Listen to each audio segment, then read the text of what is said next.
છો? હું આ તો બોલું છું. મને ચા બનાવી દો ને. માથું દુખે છે આજે મને. સારું બનાવી દો. હેલો એઆઈ, મારા સાસુને માથું દુખે છે તો એમના માટે મસ્ત ચા કેવી રીતે બનાવવું? માથાના દુખાવા માટે ઝટપટ અને રાહત આપતી આદુ મસાલા ચા બનાવવાની ટૂંકી રીત. સામગ્રી: પાણી 1 કપ, દૂધ 1 કપ, ચા પાવડર અને ખાંડ સ્વાદ મુજબ, આદુ 4 થી 5 પુદીનાના પાન અને 2 કાળા મરી ક્રશ કરેલા. બનાવવાની રીત: 1. એક વાસણમાં પાણી ગરમ કરી તેમાં આદુ, પુદીનાના પાન અને કાળા મરી નાખી 5 મિનિટ ઉકાળો. 2. હવે તેમાં ચા પાવડર અને ખાંડ ઉમેરી થોડીવાર ઉકાળો. 3. છેલ્લે દૂધ નાખીને ચાને ધીમી આંચ પર 3-4 મિનિટ ઉકાળીને ગરમાગરમ ગાળી લો. આ ચા પીવાથી સાસુજીના માથાના દુખાવામાં તરત જ રાહત મળશે. બેટા કોની સાથે વાત કરતા હતા? એઆઈ સાથે. મારે ચા પીવી છે, મારે એઆઈ નું લેક્ચર નહોતું સાંભળવાનું. બનાવી દો મમ્મી, તમે જાઓ હું લેતી આવું. મને કીધું ને એવી રીતે હું બનાવીશ ચા.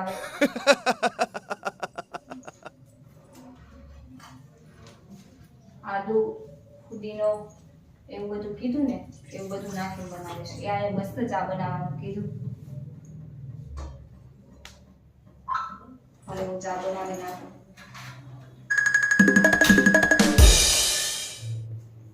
લો મમ્મી ચા.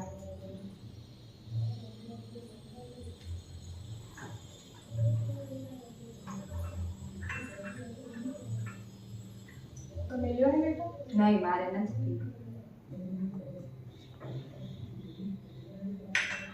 બેટા ચા બહુ સરસ બની હતી હો. હવે સવારે નાસ્તામાં શું બનાવશો? નાસ્તામાં ખમો એઆઈને પૂછું. સવારના નાસ્તામાં જલ્દી બની જાય એવું હું શું બનાવું? પૌવા. મમ્મી એઆઈએ પૌવા બનાવવાના કીધા. મારે નથી ખાવા પૌવા.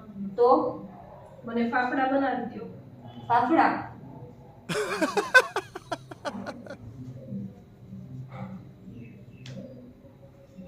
મમ્મી એઆઈ એવું કહે છે કે ફાફડા આપણા શરીર માટે હેલ્ધી નથી.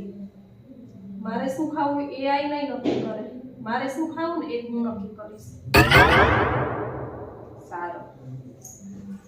ડોસી સમજશે ને કાંઈ ને ફાફડા ખાવાને હું ફાફડા બનાવું. લ્યો તમારા ફાફડા.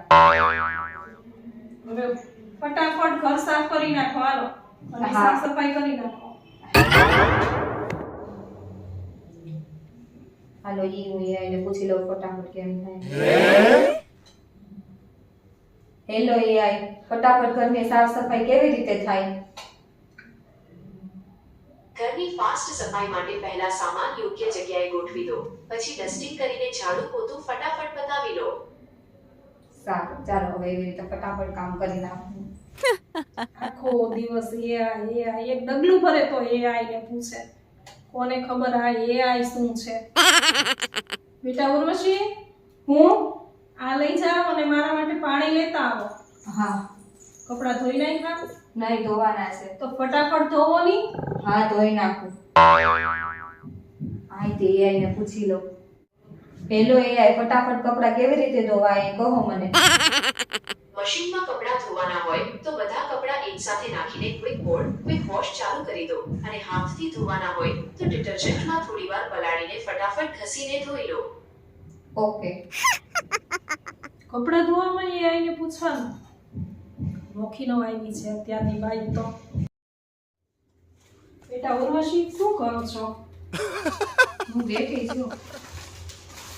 આ જો ને અમારે દ્વારિકા જવું છે તો મેં કીધું આ બેમાંથી કઈ સાડી સારી લાગશે, કયો કલર સારો લાગશે? આમાં મોટી છે એટલે આ સારી લાગશે કે? આમાં જ દેશે હોય તો જોવો ને આ સારું લાગશે. બે હારી છે. કાંઈ હળ નથી પૂછતી કઈ હારી છે. ખમો હું એઆઈને પૂછું, ઈ કે હે કઈ હારી છે. લાવો મને ફોટા પાડવા દો. લ્યો અહીંયા મૂકી દો. Oh, come on. Hello AI, મારા સાસુ દ્વારકા ફરવા જાય છે તો આ બે માંથી કયો ડ્રેસ પહેરે? બંનેમાંથી પીળો કલર સાસુજી પર ખૂબ જ સારો અને ખીલી ઉઠતો લાગશે કારણ કે આ પીળો રંગ એકદમ વાઇબ્રન્ટ અને રોયલ લુક આપે છે. ઓકે મમ્મી યાર યેલો કલર કે છે પીળો કલર મારે યેલો કલર નથી પહેરવો, મારે આ જ કલર પહેરવો છે. એ નહીં નહીં રમીલા બેન, પીળો કલર સારો લાગે. જોયું ને મમ્મી સામેવાળા મીના માસીએ કેવું તરત કીધું ઈ ના ઓટલે બેઠા તોય એને દેખાડું આ બેમાંથી કયો કલર સારો છે. પીળો કલર સારો છે એમ કીધું એને. AI ની વાત તો સાચી લાગે છે હો. હા તે સારું, બસ પીળો કલર પહેરવો.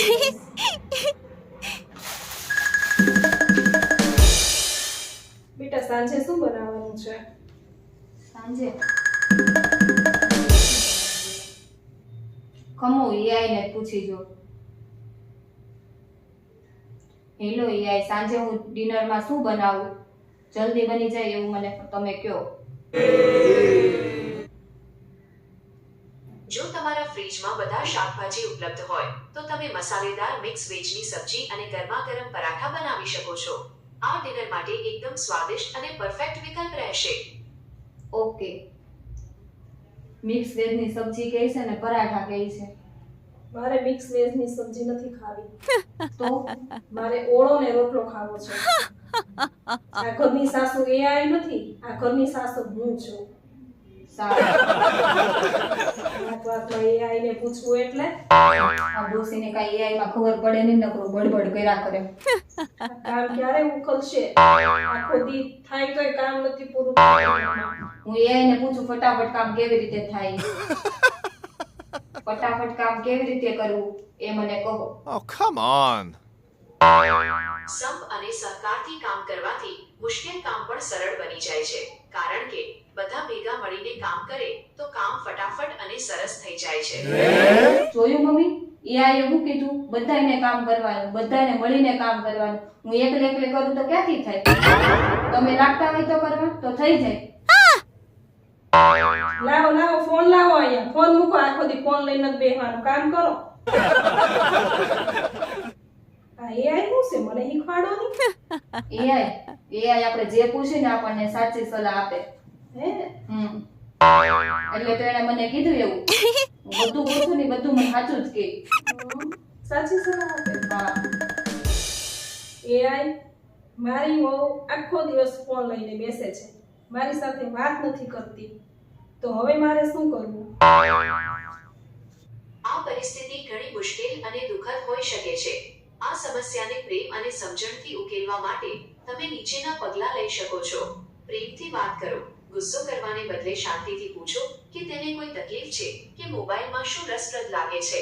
સાથે સમય વિતાવો. ટીવી જોવા, ચાલવા જવાનું કે કોઈ ગેમ રમવા જેવી પ્રવૃત્તિઓ સાથે મળીને કરો જેથી ફોનથી ધ્યાન હટે.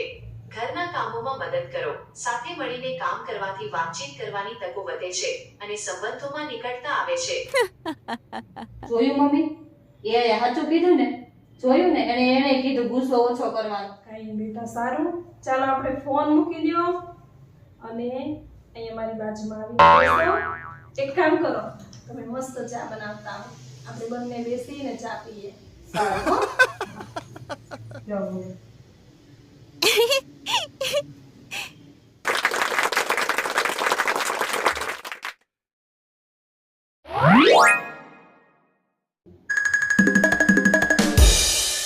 હેલો AI, તમારી વહુને મારે સીધી કેમ કરવી?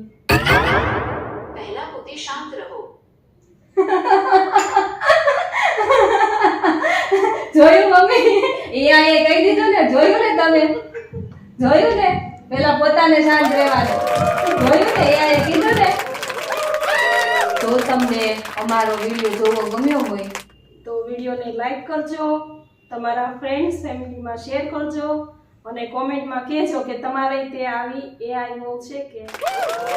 ચેનલને સબસ્ક્રાઇબ ન કર્યું હોય ને તો અત્યારે કરી દેજો ને બાજુમાં બેલ આઇકન પ્રેસ કરી દેજો. હવે ફરી મળીશું આવા જ નવા વિડીયો સાથે. ત્યાં સુધી તમને બધાને